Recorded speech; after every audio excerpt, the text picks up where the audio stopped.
책을 봤을 때는 그냥 용어 개념만 딱 알 뿐이지 이런 거 누가 알려주지는 않잖아요. 솔직히 말해서 팁 같은 거 잘 안 알려주잖아요. 제가 자랑 좀 할게요. 네. 4년 전에 받은 거예요. 이제 아카침의 명도 어려웠다는 거. 호가로 2억에서 2억 2천 네이버에 호가로 가격이 책정돼 있던 빌라예요. 근데 저는 그걸 낙찰을 1억 2,600에 받았어요. 1년 전에 전세를 제 윗집이 맞췄거든요. 2억 5천에 맞췄어요. 그럼 집값이 더 올라갔다는 얘기죠. 돌려줘야 되는 돈이겠지만 일단은 내가 1억 이상이라는 돈을 유통할 수는 있잖아요. 나는 그것도 크다고 생각하거든요. 그리고 더 아파트보다 이득인 느낌이. 그리고 저희가 하는 빌라는 그렇게 저항이 심하지 않아요. 이 사람들은 빌라 팔아도 나는 빌라 월세 간다 이런 마인드예요. 근데 아파트에서 빌라로 가기에는 그 걸림돌은 항상 있는 것 같아요. 가기 싫죠. 그래서 더 저항을 하시는 거. 오히려 더 다사다난한 거는 아파트에서 많이 나와요. 그래서 방지 집행이 이루어진다고 네. 말씀하셨죠. 그게 제일 많이 이루어져요. 그래서 제가 봤을 때 빌라 경매를 한다고 하면 명도에 대한 고민은 저는 안 할 것 같아요. 제가 경험해본 결과. 지금은 조금 사라졌어요. 수업 이후로 좀 사라졌어요. 그래. 보통 그거를 되게 고민 많이 하고 네. 어느 하나는 찾아봐도 명도 때문에 약간 고민이 많았고 또 임자 겉으로 봤을 때 그냥 초보자는 그냥 보기만 하는 것밖에 없잖아요. 솔직히 그렇죠. 말해서. 네. 세심하게 볼 줄도 잘 모르겠고 음. 같이 가셔서 하신 거 보니까 되게 세세하게 그리고 그리고 들어가지도 못하고 벨 누르면 없으면 그냥 돌아가. 저 혼자 갔다 오셨잖아요 그때. 네. 벨 누르고 없다고 느끼고 그냥 바로 집에 갔거든요. 근데 저 같은 경우는 그렇게 돌아가면 나는 후회를 하거든요. 왜냐면 어차피 한 번 시간 낸 거잖아요. 네. 그럼 거기서 1시간 더 내는 것도 저는 나쁘지 않다고 생각은 하거든요. 그래서 동네 이웃 사람들 좀 만나보고 그 1시간으로 인해서 내가 다시 또 안 와도 되잖아요. 네.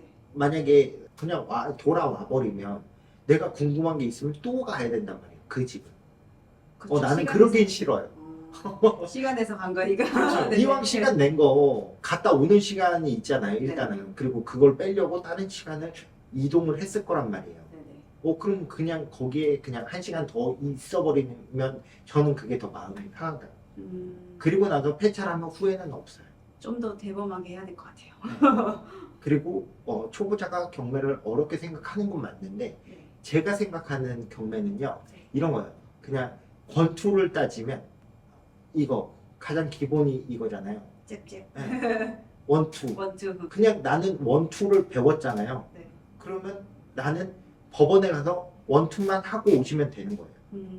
그 낙찰을 받든 못 받든. 그 권투 선수들이 항상 이런 얘기를 하더라고요. 자기는 연습한 것만 보여주고 운이 좋으면 이기는 거고 운이 나쁘면 지는 거고요. 내가 시합을 무조건 이겨야 돼가 아니에요. 그거랑은 좀 차이가 있는 것 같아요. 시합에 나간다는 것 자체가 네. 자기가 연습한 대로만 하고 오겠다예요. 내가 이 사람을 꺾는 건 그 다음 이야기고 내가 훈련한 거를 다 보여준다예요. 선생님 말씀하셨듯이 폐차를 하더라도 그렇죠. 일단 내가 연습한 거는 연습을. 법원에 가서 해봐야 되는 거잖아요. 그게 이제 결과가 좋을 수도 있고 나쁠 수도 있는 거잖아요. 나는 그렇게 생각하거든요. 나는 내가 공부한 대로 조사했고 그 가격에 후회는 없었어요. 항상. 근데 그렇게 생각하니까 되게 와닿네요. 그러니까 이거 생각의 차이인 것 같아요. 네네. 정말. 그냥 돈만 보고 금액만 딱 보고 생각하면 안 가길 잘했다. 이게 될 수도 있는데 그 기회가 나한테 언제 올지 모르거든요. 저 같은 경우도 법원에 늦은 적도 있어요. 교통사고가 나서 굉장히 막혔던 적은 한 2번 정도 있거든요. 그러면 못 가요. 법원에 가고 싶어도. 내가 만약에 그 법원에 갔으면 내가 낙찰 받아오는 가격이에요. 이런 사람들도 흔할 거잖아요. 그쵸. 네, 그럼 거기서 기회가 나는 있다고 생각하거든요. 어떻게 보면 경매는 기회. 그렇죠. 왜냐면 어찌됐건 경쟁은 해야 되는 거잖아요. 네. 확률을 높이려면 저는 많이 하는 게 중요하다고 생각해요. 입찰을 많이 하는 게 제일 중요해요. 현장 조사도 중요하거든요. 네. 근데 그 결과도 나는 중요하다는 거죠. 폐차를 계속 많이 해봐야 내가 낙찰받을 확률이 높이는 거잖아요. 빌라에서 실력이 높다고 낙찰받는 건 아닌 것 같거든요. 어떤 얘기인지 아시겠나요? 네. 저희는 항상 낮게 들어가잖아요. 네네. 전세 투자자나 실거주 투자가 오면 항상 질 수밖에 없는 구조잖아요. 네네. 네, 그러니까 너무 높게 잡으시니까. 그렇죠.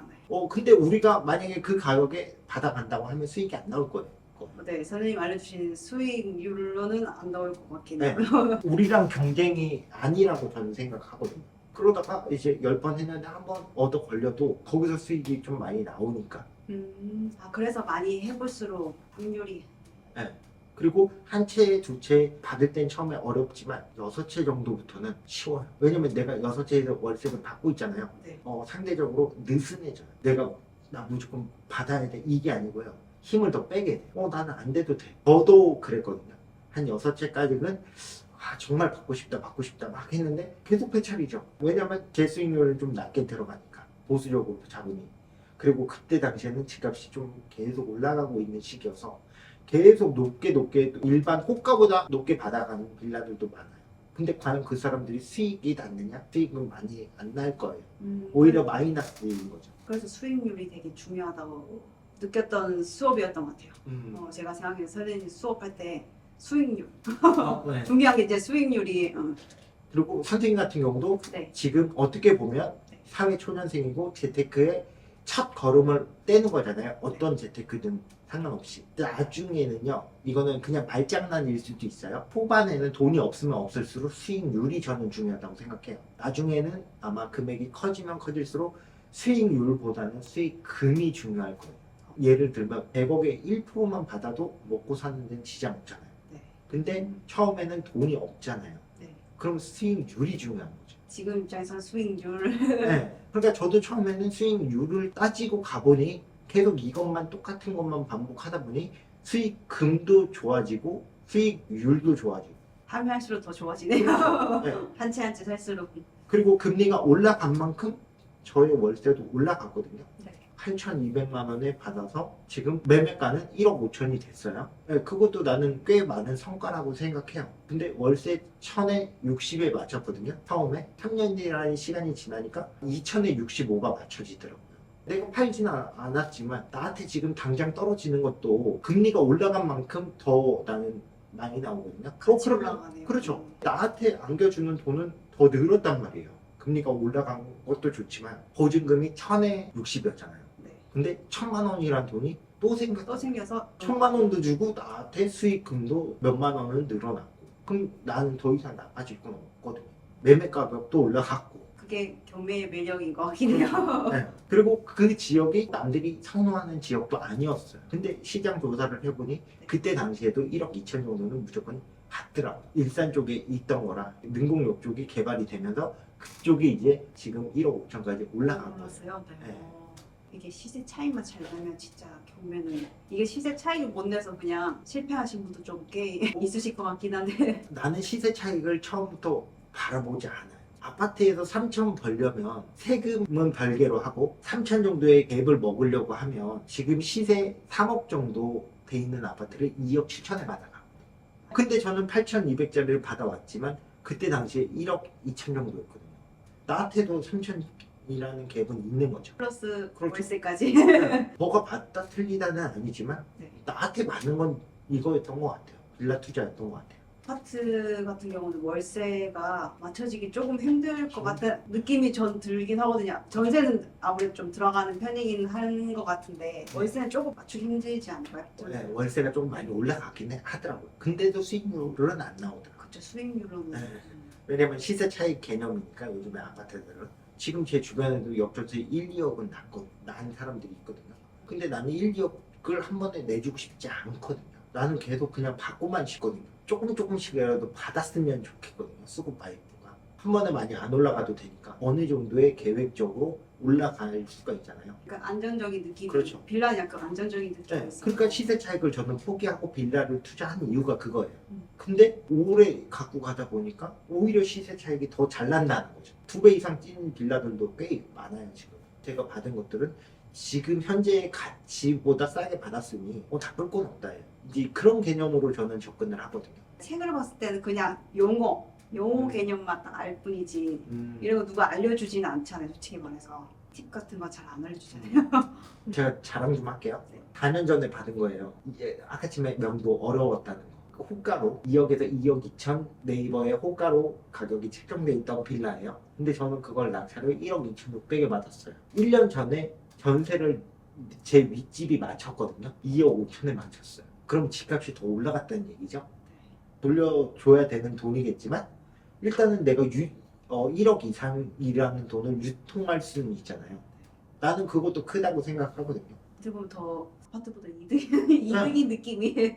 저는 아파트랑은 별로 안 맞더라고요. 이게 사람 기준에 좀 다른 건 같긴 해요. 아파트 하신 분은 아파트만 하시는 것 같고. 그렇죠. 네. 네, 근데 아파트 하는 사람은 빌라 하지 말래요. 그냥 자기네가 최고예요. 빌라도 괜찮다고 생각하고요. 아파트도 저는 괜찮다고 생각해요. 경매라는 거 자체에 많은 게 있잖아요. 땅도 있고 상가도 있고 아파트도 있고 건물도 있고 나는 그 안에서 수익은 다 난다고 생각해요. 대신에 그 한 카테고리의 10% 정도. 그리고 적은 금액으로 이런 투자나 수익률을 할 거는 전 빌라가 제일. 그렇죠. 제일- 이거는 그러니까 저도 지금 계속 빌라 투자를 하고 있는 이유 중에 하나가 그거예요.